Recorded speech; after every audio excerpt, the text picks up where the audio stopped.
Le port d'Edby est un lieu important de la fin du Haut Moyen-Âge. Son installation tardive, probablement aux alentours de l'an 770, et son développement fulgurant en font un haut lieu d'échanges commerciaux pour toute l'Europe médiévale. Situé à son époque au sud du Danemark, près de la frontière carolingienne, le port d'Edby ne fait pas face à la mer. Sa situation géographique est d'ailleurs idéale, surtout pour sa défense. Situé entre la mer du Nord et la mer Baltique, face aux îles du Danemark, le port d'Edby est situé à l'embouchure d'un très long estuaire qui serpente jusqu'à l'intérieur des terres.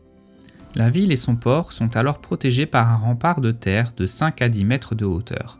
Le port, quant à lui, est protégé des attaques maritimes par une palissade de bois. On retrouve à Edeby de nombreux artisans et le port exporte les marchandises fabriquées sur place. C'est également un important marché aux esclaves et certains textes anciens présentent Edeby comme la ville la plus peuplée de Scandinavie. La ville devient donc, avec le temps, un haut lieu stratégique attirant les convoitises.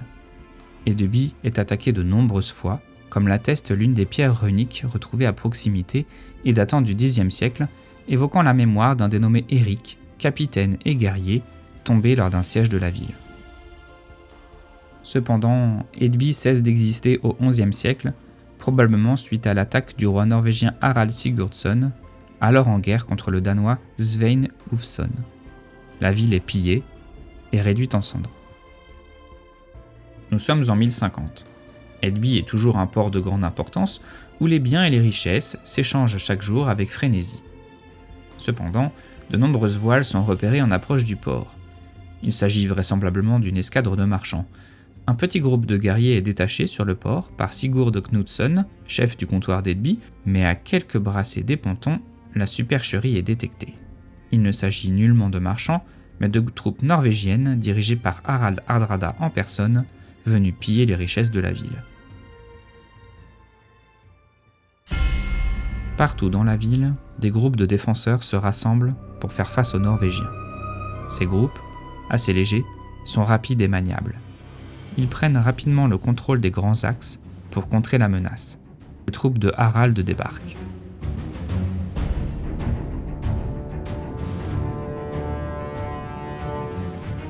Les Vikings de Harald sont nombreux et s'engouffrent à l'entrée du port, formant 3 groupes de guerriers prêts à en découdre et hurlant leur fureur. Harald lui-même vocifère à la tête de ses troupes, accompagné de 2 berserkers. Le 3e groupe fait diversion de l'autre côté du cours d'eau qui divise la ville. Pendant ce temps, les défenseurs s'organisent et se précipitent à la rencontre de leurs adversaires pour les arrêter au plus tôt. Sigurd, le chef d'Edeby, veut repousser les Vikings au plus près du port.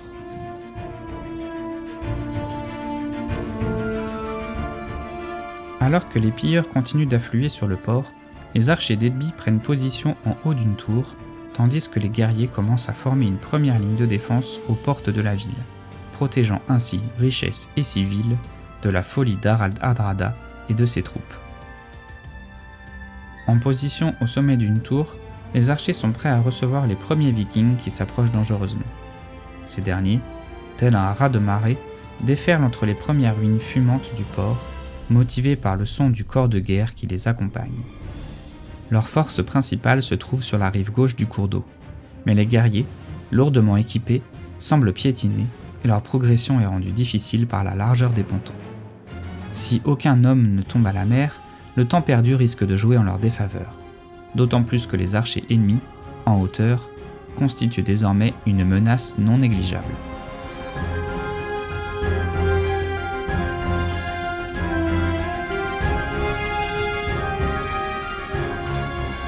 Alors que les archers d'Harald se mettent en position, le reste de ses troupes continue d'avancer en direction des premières maisons. La menace, sur la droite de la rive, est moins forte, mais sème le doute chez les défenseurs. Ces derniers affluent de toutes parts, tandis que les attaquants sont désormais entrés dans la ville. À gauche de la rive, Harald Hardrada continue d'haranguer ses troupes pour qu'elles avancent au plus vite vers la route, qui leur permettra une avance rapide jusqu'au cœur de la ville. Mais c'est sans compter Sigurd, qui comprend très vite l'enjeu de la route et y envoie des troupes en défense. Pendant ce temps, les archers sur la tour, bien entraînés, décochent leurs premières flèches et font quelques victimes dans les rangs vikings, qui comprennent désormais qu'il faudra s'exposer pour continuer d'avancer. Le pillage d'Edeby a commencé.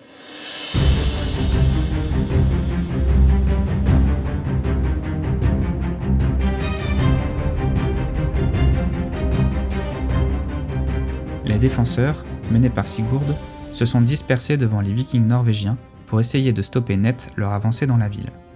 Ils prennent ainsi position dans les ruelles, les cours et les passages étroits pour bloquer les chemins qui mènent aux richesses de la ville.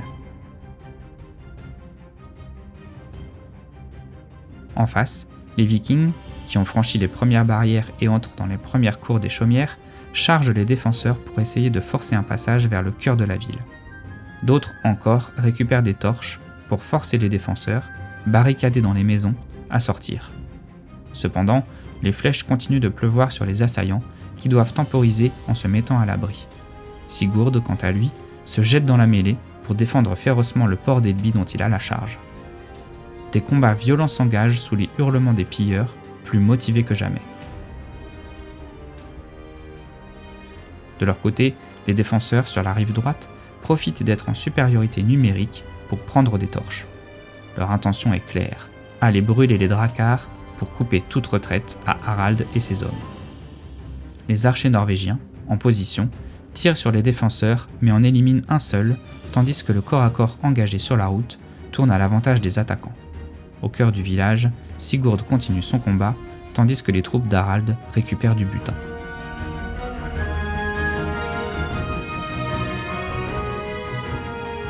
Harald s'approche enfin de Sigurd et de ses hommes, tandis qu'une partie de ses vikings est toujours engagée dans de terribles corps à corps. Les deux berserkers qui l'accompagnent arrivent tardivement au cœur de la ville pour y semer la mort et la désolation, tandis que les premiers guerriers s'échappent avec du butin. Partout, les combats s'engagent et les troupes d'Harald semblent ne pas réussir à aller plus en avant dans la ville, les défenseurs tissant un maillage imperméable entre les maisons.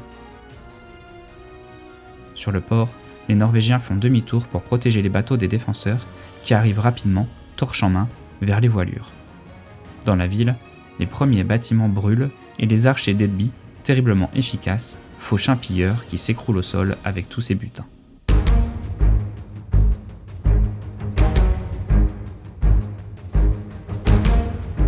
Les défenseurs continuent de menacer les navires vikings, il faut faire vite.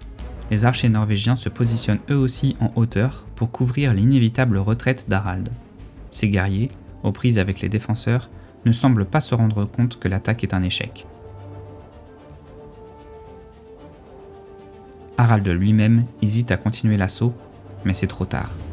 L'un de ses hommes s'enfuit en emportant une femme, tandis que ses guerriers sont submergés au cœur de la ville. Plus fortement armés que les défenseurs, ils résistent cependant, mais le temps est compté. Il faut rentrer. Harald brûlera tout sur son passage en rebroussant chemin, avec pour seul butin une jeune esclave danoise, maigre lot de consolation de cette attaque ratée.